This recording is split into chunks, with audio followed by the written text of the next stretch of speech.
Italy நாட்டில் வந்து ஒரு மிகப்பெரிய பளிங்கு சிலை இருக்குது. டேவிட்னு பேர் அந்த சிலைக்கு. அந்த சிலையை செஞ்சது வந்து மைக்கேல் ஆஞ்சலோ அப்படிங்கிற ஒரு சிற்பி. மைக்கேல் ஆஞ்சலோவோட புகழ் வந்து உலக நாடுகள் பூரா பரவி இருக்கு, நமக்கு தெரியும். மைக்கேல் ஆஞ்சலோ வந்து அந்த வேலையை, அந்த சிலையை வந்து செஞ்சு அதை வந்து அந்த சிலை இன்னைக்கு உலகத்திலேயே மிகச்சிறந்த கலை பொக்கிஷங்களில் ஒன்றாக கருதப்படுது. இந்த சிலையை செய்கிறதுக்கு முன்னாடி ஒரு சின்ன கதை என்ன இருக்குது அப்படின்னா, இந்த சிலை ஆகிறதுக்கு முன்னாடி அந்த பளிங்கு கல்லாக அது இருந்தது. அது கிட்டத்தட்ட ஒரு 40-45 அடி உயரம் உள்ள சிலை. அந்த சிலை செய்கிறதுக்கு முன்னாடி அந்த உயரமான அந்த பளிங்கு கல் வந்து சும்மா தரையில் கிடந்தது. அப்போ அந்த அரசர்கள்லாம் நிறைய பேர்ட்ட ட்ரை பண்ணாங்க, இதை ஏதாவது பண்ண முடியுமா பாருங்களேன். எல்லோரும் அந்த கல்லெல்லாம் வந்து செக் பண்ணிவிட்டு இதிலெல்லாம் ஒன்றும் பண்ண முடியாது, இது சும்மா வேஸ்ட்டு தான் அப்படின்னு போயிடுச்சு. அப்போது மைக்கேல் ஆஞ்சலோ வந்து பார்த்துட்டு இதை ஏதாவது பண்ணலாமே அப்படின்னு சொல்லி அவர் அந்த சிலையை செதுக்க ஆரம்பிச்சு.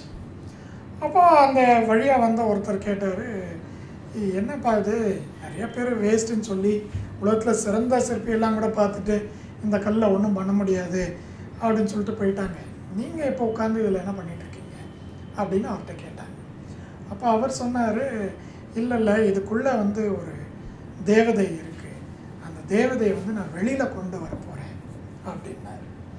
அவர் கேள்வி கேட்டால் சிரிச்சுட்டு, இந்த கல்லுக்குள்ளே என்னப்பா தேவதை இருக்கும், ஏதோ நீ சொல்கிற சரி பாரு அப்படின்னு அவர் போயிட்டார். ஆனாலும் மைக்கேல் ஆஞ்சலோ வந்து கண்டினியூஸாக அந்த வேலையை செஞ்சு அதுலேருந்து ஒரு டேவிட்டுங்கிற ஒரு சிலையை வந்து நமக்கு கொடுத்துருக்கிறார். இன்றைக்கி உலகம் பூரா இவ்வளவு ஆண்டுகள் கழித்தோம் டூரிஸ்ட், இன்றைக்கி போகக்கூடிய டூரிஸ்ட் எல்லாமே அந்த சிலையை பார்க்காம வரதில்லை.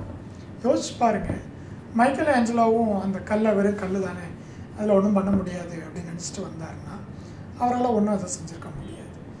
அந்த செதுக்கிட்டு இருக்கும்போது அது வழியாக வந்த அந்த வழிபோக்கர் கேட்டார், நீங்கள் என்ன பண்ணிகிட்ருக்கீங்க. அப்போ மைக்கேல் ஆஞ்சலோ சொன்ன ஒரு அந்த வார்த்தை தான் மிக முக்கியமான ஒரு வார்த்தை, இதுக்குள்ளே இருக்கிற தேவதையை நான் வெளியில் கொண்டு வரேன் அப்படின்னு. இதை தான் நம்ம வந்து நம்மளுடைய அலுவல்களில் நம்ம பழகிக்கொள்ளணும். நம்ம ஒவ்வொருத்தருக்கும் இது போல் சிலைகள் செதுக்குவதற்கு உண்டான வாய்ப்புகள் கிடைக்கும். ஆனால் மைக்கேல் ஆஞ்சலோ சொன்ன மாதிரி இதுக்குள்ளே இருக்கிற தேவதையை நம்ம வெளியில் கொண்டு வரோம்.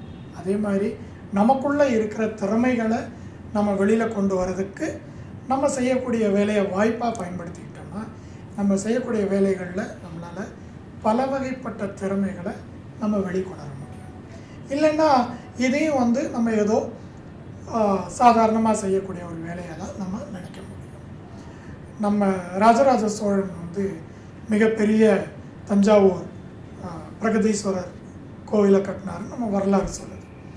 அப்போ அந்த ராஜராஜ சோழன் அது வழியாக அந்த கோயில் கட்டிட்டு இருக்கும்போது அவர் அந்த வழியாக போகும்போது ஒரு சிற்பியை பார்த்து கேட்டார், நீ என்னப்பா அந்த வேலை பண்ணிகிட்ருக்க அப்படின்னு சொல்லிட்டு. அந்த சிற்பி சொன்னால், எனக்கு வந்து வேறு சாப்பாட்டுக்கு வழி இல்லை, இங்கே வந்து இந்த கல்லை செதுக்கினேன்னா எனக்கு சாப்பாடு கிடைக்குது, அதனால நான் வந்து செதுக்கிட்டுருக்கேன் அப்படின்னு சொன்னான்.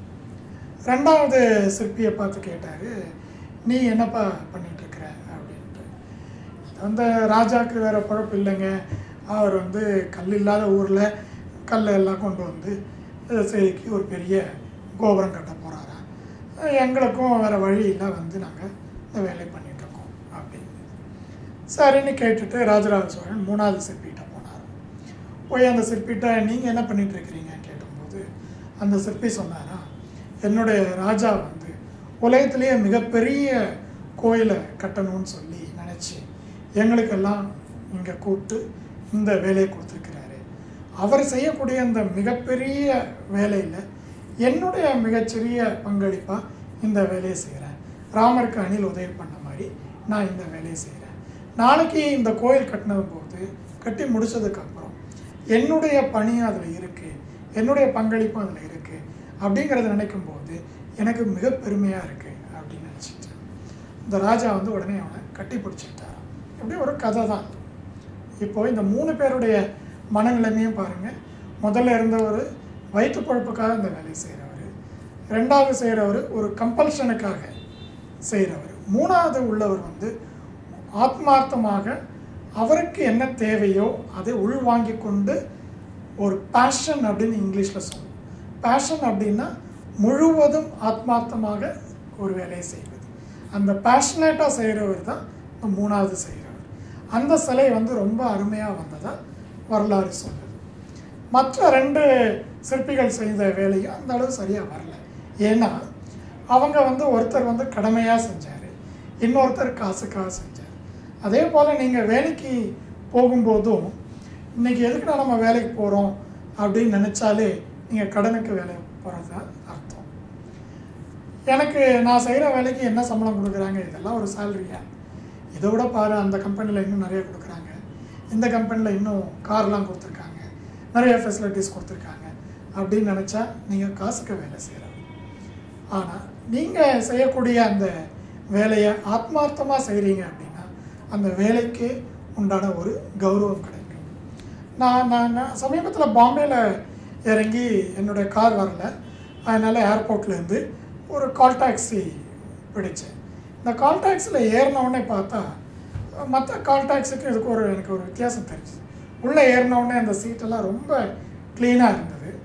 அதனுடைய பின்பகுதி பூரா அன்னைக்கு வந்த புதிய பேப்பர்கள், அதாவது Marathi, English, Hindi news papers எல்லாம் அடுக்கி வச்சுருந்தாங்க. அது தவிர ஏர்போர்ட்லேருந்து அங்கே வெளியில் போகக்கூடிய அந்த பாம்பே சிட்டினுடைய மேப்பு, அதனுடைய ஹார்ட் காப்பி அதில் இருந்தது. தவிர 2 வாட்டர் பாட்டில் இருந்தது, 2 ஜூஸ் அந்த சாஷே பேக்கெட்டில் இருந்தது. இது தவிர 2 பிஸ்கட் பேக்கெட்டும் வச்சுருந்தாங்க. முக்கியமாக பார்த்தீங்கன்னா ஃபஸ்ட் எய்டு கிட்டு நமக்கு தெரிகிற மாதிரி வச்சுருந்தாங்க.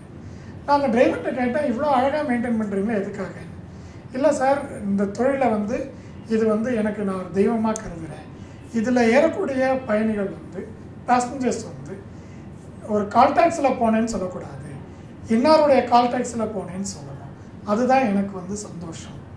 என்னுடைய டாக்ஸி இது, என்னுடைய விருந்தினர் நீங்கள், அப்போ உங்களை வந்து பாதுகாப்பாகவும் பத்திரமாகவும் நல்ல விதமாகவும் கொண்டு போய் சேர்க்க வேண்டியது என்னுடைய கடமை அப்படின்னு யோசிச்சு பாருங்கள். இந்த டிரைவர் வந்து சும்மா சாதாரணமாக கூட என்னை கொண்டு போய் விட்டுருக்கலாம், அதுக்கு நான் காசு கொடுத்துருப்பேன்.